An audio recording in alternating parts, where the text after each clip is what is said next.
আজকে আমি আপনাদের জন্য একটি অসাধারণ মিস্ট্রি থ্রিলার মুভির এক্সপ্লেনেশন নিয়ে চলে এসেছি। তাহলে চলুন মুভিটি দেখে আসা যাক। এই মেয়েটির নাম হলো সিনিয়ন। সে জানালা দিয়ে বাইরে তাকিয়ে দেখছিল। চারপাশের সব মানুষের মাথার উপর লাল লাইন দেখা যাচ্ছিল, এক একজনের জন্য এক এক রকম সংখ্যায়। এই লাল লাইন, যেটা এস রেখা নামে ডাকা হয়, একটা অদ্ভুত জিনিস যা খুব কম মানুষই দেখতে পারে। এই রেখাটা বুঝিয়ে দেয় কেউ শারীরিক সম্পর্ক করেছে কিনা তা। একজন লোক যার মাথায় অনেক লাল দাগ ছিল, সে তার ভাগ্নি সুনাকে, যার একটা মাত্র লাইন ছিল, সঙ্গে করে নিয়ে যেতে চাইল, কিন্তু সুনা না করে দিল। এই দিকে সিনিয়নের ফ্ল্যাটের উল্টো দিকে এক মহিলা হিয়ন, যিনি ধোঁয়া টানছিলেন, ভ্যাপ করছিলেন, তার মাথার উপরেও কয়েকটা লাল লাইন দেখা যাচ্ছিল। ছোটবেলা থেকেই সিনিয়ন এইসব লাইন দেখতে পেত। সময় যেতে যেতে সে বুঝে ফেলে এই লাইনগুলোর মানে কি, আর এটাও বুঝে শুধু সেই এগুলো দেখতে পায়। একদিন তার মা সিনিয়নের আঁকা একটা ছবি দেখে, যেখানে সে দেখে তার নিজের বোনের সাথেই তার স্বামীর অবৈধ সম্পর্ক আছে। এই ছবি দেখে তার মা হঠাৎ ক্ষেপে যায়, রাগে সিনিয়নের বাবাকে মেরে ফেলে, তারপর পালিয়ে যায়। তখন থেকেই সিনিয়ন বুঝে যায় এই ক্ষমতা অন্যদের জন্য বিপদ ডেকে আনতে পারে। তাই সে চুপচাপ থাকা আর চোখ বন্ধ করে থাকা শুরু করে। মা বাবা তাকে ফেলে দেওয়ার পর সিনিয়নের মনে কোনো আশা রইল না। সে অনেকবার নিজের জীবন শেষ করার চেষ্টা করেছিল, ছাদ থেকে ঝাঁপ দিয়ে, গলায় দড়ি দিয়ে, এমনকি শিরা কেটে। কিন্তু কপাল এমনই, সব বাড়ি সে বেঁচে যায়। শেষমেশ সে ঠিক করে এই লাল রেখাগুলোর উৎস খুঁজে বের করবেই। কেন এই রেখা দেখা যায়, কে এই রেখা তৈরি করে, আর কারা এগুলো দেখতে পারে, আর এই অভিশাপ কি দূর করা সম্ভব? একদিন হিয়ন এক ব্যাগ ফল নিয়ে সিনিয়নের দরজায় এসে বলল সে কদিন আগেই রাস্তার ওপারের বিল্ডিংয়ে উঠেছে। হেসে জিজ্ঞেস করল সিনিয়ন কি ফল খেতে পছন্দ করে, কিন্তু দরজার আড়ালে চুপ করে দাঁড়িয়ে থাকা সিনিয়ন কোনো কথা বলল না। মহিলা চলে যাওয়ার পর সে ফলটা নিয়ে চুপচাপ খেয়ে ফেলল, চোখে জল আর মুখে একচিলটে হাসি নিয়ে। অন্যদিকে জিউক তার ভাগ্নিকে নিয়ে ঝামেলার কথা বলছিল। এক সহকর্মী তাকে জিজ্ঞেস করল, তোর ভাগ্নি যদি একদিন বিয়ে করে ফেলে তখন তুই কি করবি? তখন সে হেসে ফেলে, কিন্তু তার এই হাসির পেছনে একটা গোপন সত্য ছিল। সে আসলে তার এক মহিলা সহকর্মীর সঙ্গে গোপনে সম্পর্ক রেখেছিল, যিনি বিয়ের প্রস্তুতি নিচ্ছিলেন। যখন সেই মহিলা তাকে বিয়ের কার্ড পাঠায়, তখনই জিউকের মেজাজ খারাপ হয়ে যায়। খাওয়া দাওয়া, কাজকর্ম সবেই মন উঠে যায়। স্কুলে সুনা হিয়ং আর তার দোসরদের অত্যাচারের শিকার হচ্ছিল। হিয়ং তাকে মেরেছিল কারণ সুনা তার দাবি করা টাকা আনেনি। সুনা এই কথা তার কাকুকে, যিনি পুলিশ, জানালেও সে তার কোনো ফোন বা মেসেজের উত্তর দেয়নি। একা একা দাঁড়িয়ে থাকা সুনা কিচ্ছু বলতে পারছিল না। সে চুপ করে সহ্য করছিল, হিয়ং যেন তার সব রাগ ছাড়তে পারে। এই সময় জিউক আর তার পার্টনার ডংসিক 29 বছর বয়সী এক মহিলার খুনের কেস তদন্ত করছিল। তারা ওই মহিলার ফ্ল্যাটে গিয়ে অনেক অদ্ভুত জিনিস দেখতে পেল। মহিলার শরীর একদম পরিষ্কার ছিল, কোথাও কোনো কাটাছেঁড়া বা আঘাতের দাগ ছিল না। ফ্ল্যাটটা এলোমেলো ছিল, কিন্তু জিনিসপত্র বেশ গুছানো, কিছুই হারিয়ে যায়নি। রান্নাঘরে তারা পাশের রেস্তোরাঁ থেকে আনা অনেক খাবারের খালি বাক্স দেখতে পেল। কিছুক্ষণ পরে তাদের একজন সহকর্মী এসে জানায় গতরাতে এক হেলমেট পরা লোককে ভিকটিমের ফ্ল্যাটে ঢুকতে দেখা গেছে। জিউক আর ডংসিক তখন আবার কেসটা নিয়ে ভাবতে শুরু করে। খুনির উদ্দেশ্যটা বোঝার চেষ্টা করতে গিয়ে ডংসিক কনফিউজড হয়ে পড়ে, কারণ মেয়েটার টাকা যেমন ঠিকঠাক ছিল, তেমনি শরীরে কোনো খারাপ কাজের চিহ্নও ছিল না। চুরিচামারিরও কোনো প্রমাণ মেলেনি। জানা গেল ওই মেয়ে প্রায়ই রেস্তোরাঁ থেকে খাবার অর্ডার করত, কিন্তু যেদিন এই ঘটনা ঘটেছে সেদিন সে কিছুই অর্ডার দেয়নি। এটাও বেশ অদ্ভুত। পারিবারিক দিক থেকে মেয়েটার কোনো ভাই বোন ছিল না, আর বাবা মা গ্রামে থাকতেন, অনেক দূরে। আগে একবার প্রেম করেছিল, কিন্তু সেই সম্পর্ক বছরখানেক আগে ভেঙে যায়। এই শুনে জিউক ডংসিককে বলে, ভাই, ছেলেটা সম্পর্কে একটু খোঁজ নিয়ে দে তো। এই দিকে সিনিয়ন আবার হিয়নের কাছ থেকে ফল পেল, তবে এবার একটা ছোট চিঠিও ছিল সাথে। তাতে লেখা এখানেই কাছাকাছি এক 20 বছর বয়সী মেয়ে মারা গেছে, আর এই খবরটা টিভিতেও দেখাচ্ছিল। সেই নিউজ দেখার সময় সিনিয়ন খেয়াল করে এক হেলমেট পরা লোককে, যে তাকে বেশ সন্দেহজনক মনে হয়। তার মাথার ওপর একটা বখা ছিল, খুবই বিরল একটা জিনিস। সিনিয়নের কাছে যদি কারো মাথায় অনেক রেখা থাকে তাহলে সেটা সাধারণ বিষয়, কিন্তু যার কেবল একটা রেখা থাকে তার ভেতরে নিশ্চয়ই কিছু রহস্য আছে। অল্প কিছু সময় পরেই দেখা গেল ওই একই লোকটা হিয়নের ফ্ল্যাটে ঢুকছে। সিনিয়ন তখনই ফোন তুলে 119 নম্বরে কল করে সব রিপোর্ট করতে শুরু করে। কিন্তু হঠাৎ সে দেখে লোকটা হিয়নের সঙ্গে বেশ ঘনিষ্ঠভাবে কথা বলছে, আর হঠাৎ করে তার মাথায় একটা নতুন রেখা ফুটে উঠেছে। এটা দেখে সিনিয়ন আর কিছু বলার ইচ্ছে হারিয়ে ফেলে। পরদিন স্কুলে হিয়ং সুনার লকার ভেঙে ফেলে, কারণ সুনা স্কুলে আসেনি। সে লকারের ভেতর সুনার কিছু জামাকাপড় আর একটা প্রেমপত্র খুঁজে পায়, আর সেগুলো দেখে এক রকমভাবে হাসে। এই দিকে বাড়িতে সুনা জিউকের কাছে টাকা চায়। কিছু না ভেবেই জিউক তারে টাকা দিয়ে যায়, কিন্তু সে যখন সুনার মুখে কাটা দাগ দেখতে পায় তখন তার মনটা অস্থির হয়ে যায়। তবুও সুনা কিছুই বলতে চায় না আর সোজা নিজের ঘরে ঢুকে যায়। জিওক তখন বারান্দায় দাঁড়িয়ে সিগারেট খাচ্ছিল।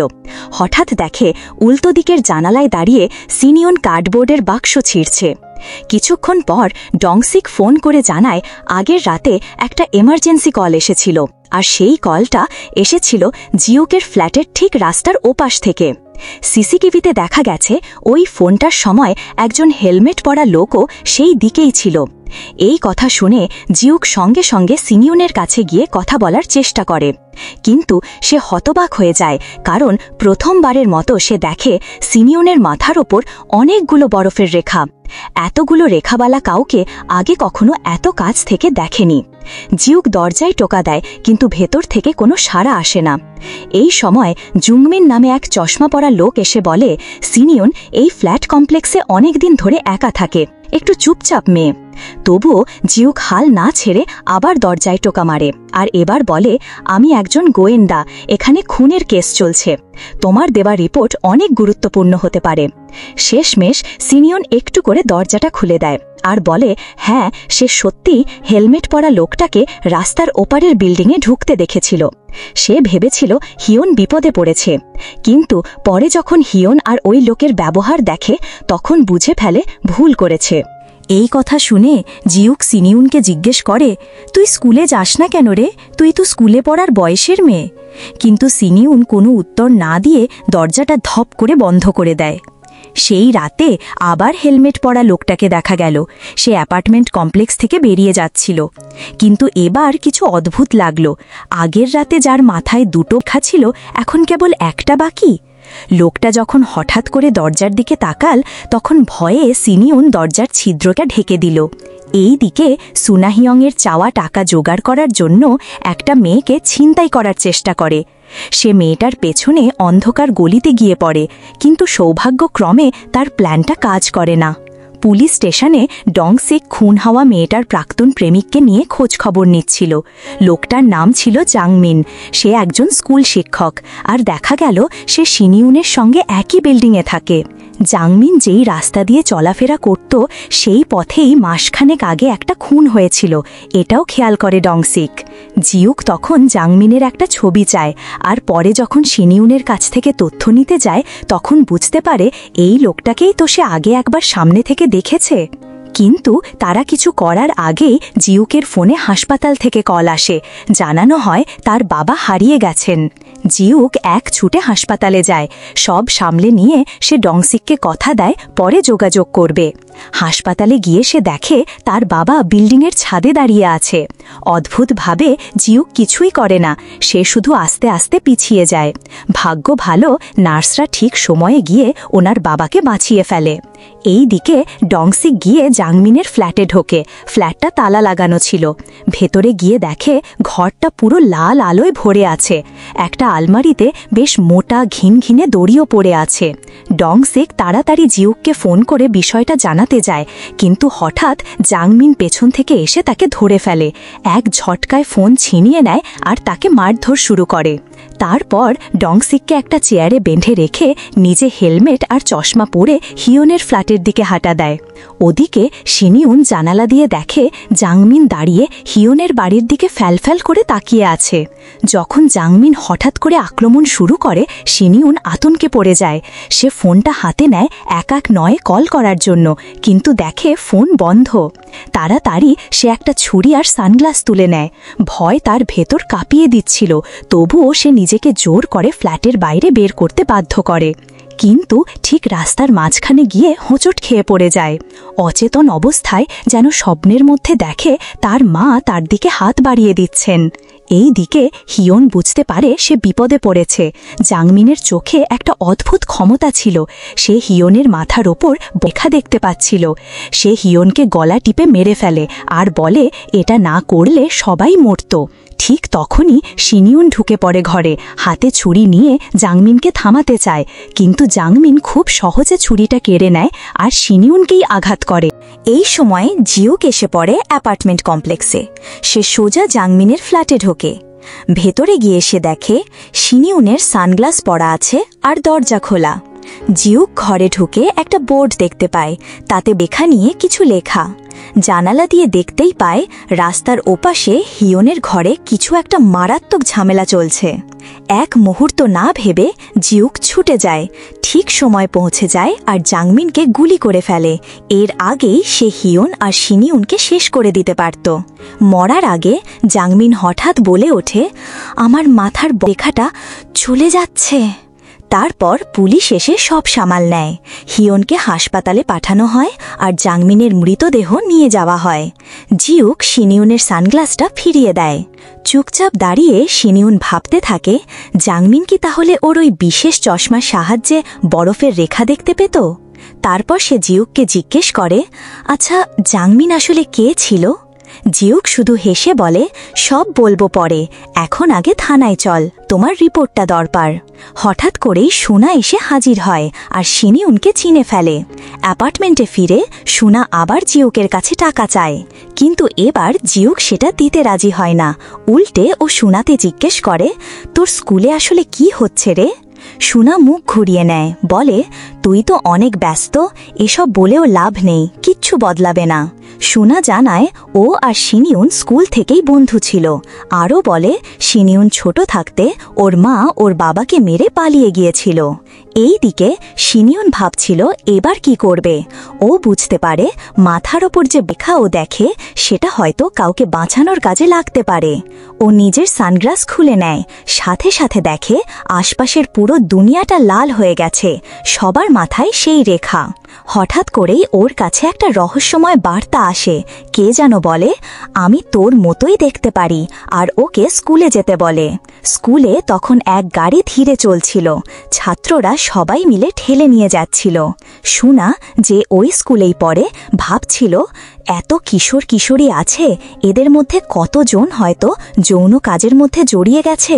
সে মনে করছিল সরকারি রিপোর্টে যত সংখ্যার কথা বলা হয় আসলে সংখ্যাটা আরও অনেক বেশি। সে নিজেও ভাবে, আমারও তো এস লাইন আছে। এদিকে সিজুন আগে পাওয়া সেই অদ্ভুত মেসেজের কথা ভেবে কেমন যেন চুপ মেরে যায়। তারপর সে নিজের ঘরের জানালা ঢেকে রাখা সব বোর্ড খুলে ফেলে, ঘরটা গুছিয়ে নেয়। ফিরে আসি স্কুলে। হিয়ং আর তার দল আবার সুনাকে ধমক দেয়।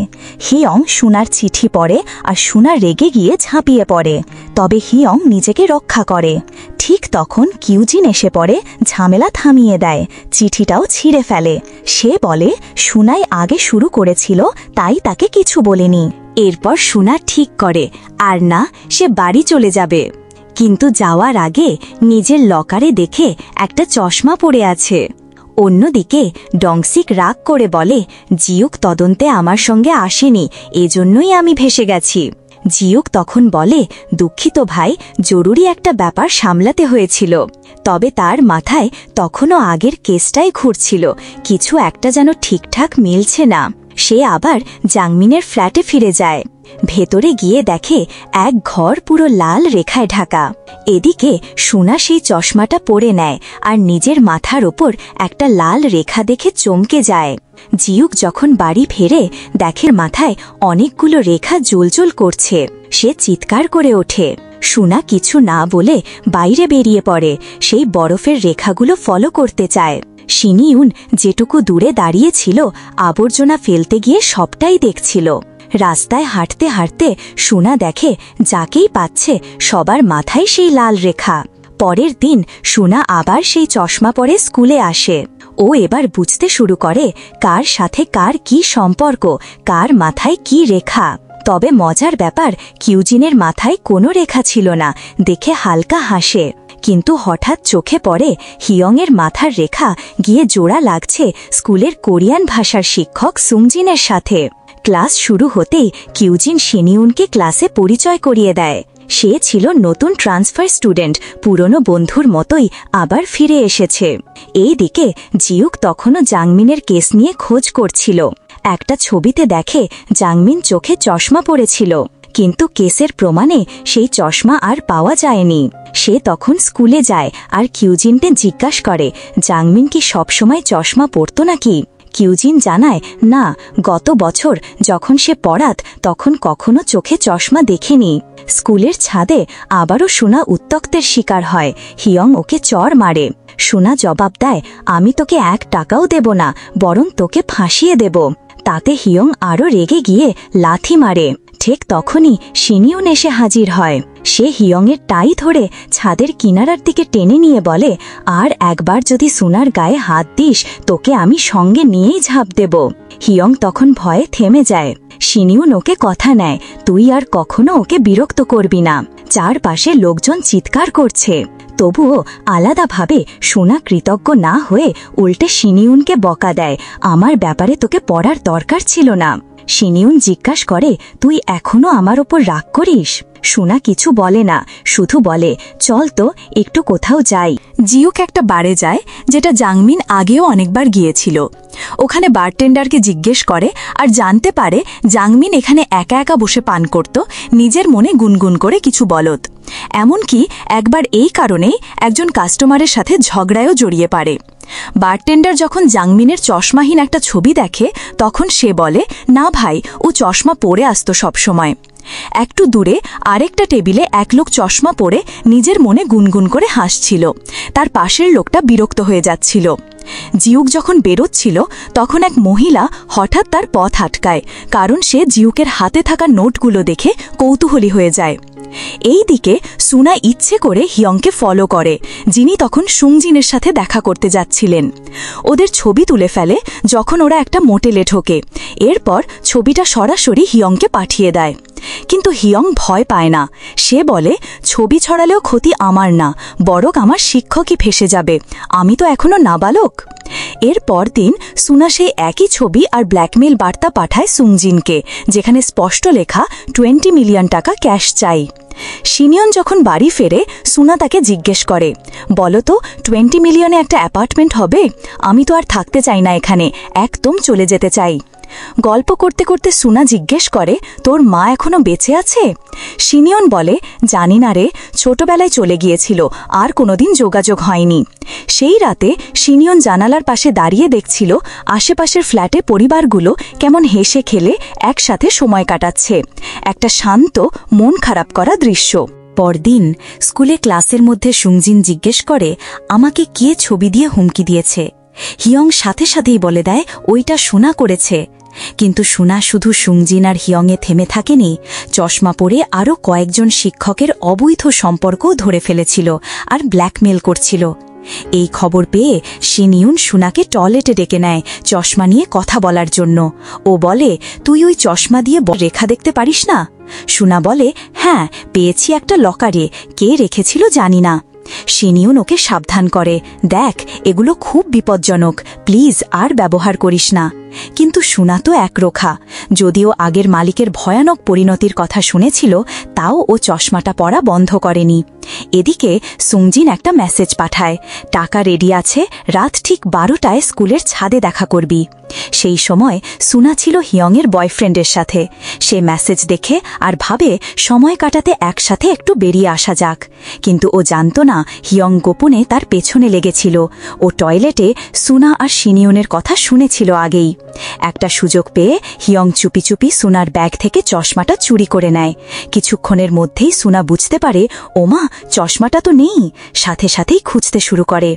এইদিকে হিয়ং সেই চশমা পরে ফেলে আর বুঝতে পারে সুনা কিভাবে তার গোপন কথাগুলো জেনে গেছিল। তবে ঠিক তখনই কেউ একজন ওর ওপর হামলা করে বসে। সুনা রেগে গিয়ে সিনিয়নকে ফোন করে, তুই না বলেছিলি কেউ আমাকে ফলো করতেছে, এখন দেখ চশমাটা চুরি হয়ে গেছে। সে জানায় স্কুলে কারোর সাথে দেখা করে সে চশমা নিয়ে কথা বলতে যাচ্ছিল, তারপর ফোনটা কেটে দেয়। স্কুলের ছাদে ঠিক সময়ে সুনা পৌঁছে যায় সুংজিনের কাছ থেকে টাকা নিতে। সুংজিন কাকুতি মিনতি করে, আমার একটা প্রেগন্যান্ট স্ত্রী আছে, একটা ছোট বাচ্চাও আছে, আমি এত টাকা জোগাড় করতে পারি না। কিন্তু সুনা কিচ্ছু শুনল না। সে বলে, হিয়ং আর ওর বন্ধুরা আমাকে কতবার যে হ্যারাস করেছিল, আর আপনি সহ সবাই চুপ ছিলেন, কারণ ওদের বাবা মা পাওয়ারফুল। এই কথা শুনে সুংজিন একটা মধুর আপোষে ব্যাপারটা মিটিয়ে নিতে চায়, কিন্তু হঠাৎই ওর ফোনে একটা ছবি আসে। ওর স্ত্রী পাঠিয়েছে। ছবিতে হিয়ং আর ওর একসাথে থাকার প্রমাণ। সাথে সাথে সুংজিন রেগে যায়। এদিকে সিনিয়ন যখন স্কুলে পৌঁছায়, ও দেখে সুনা ছাদ থেকে পড়ে গেছে, মারা গেছে। প্রথম 2 এপিসোড এখানেই শেষ হয়ে যায়। আমি খুব শীঘ্রই নেক্সট এপিসোডগুলো নিয়ে চলে আসব। ভিডিওটি ভালো লাগলে চ্যানেলটিকে লাইক আর সাবস্ক্রাইব করে দিও, আর কমেন্টে জানাতে ভুলো না তুমি কোন ধরনের মুভি রিভিউ চাও। ধন্যবাদ।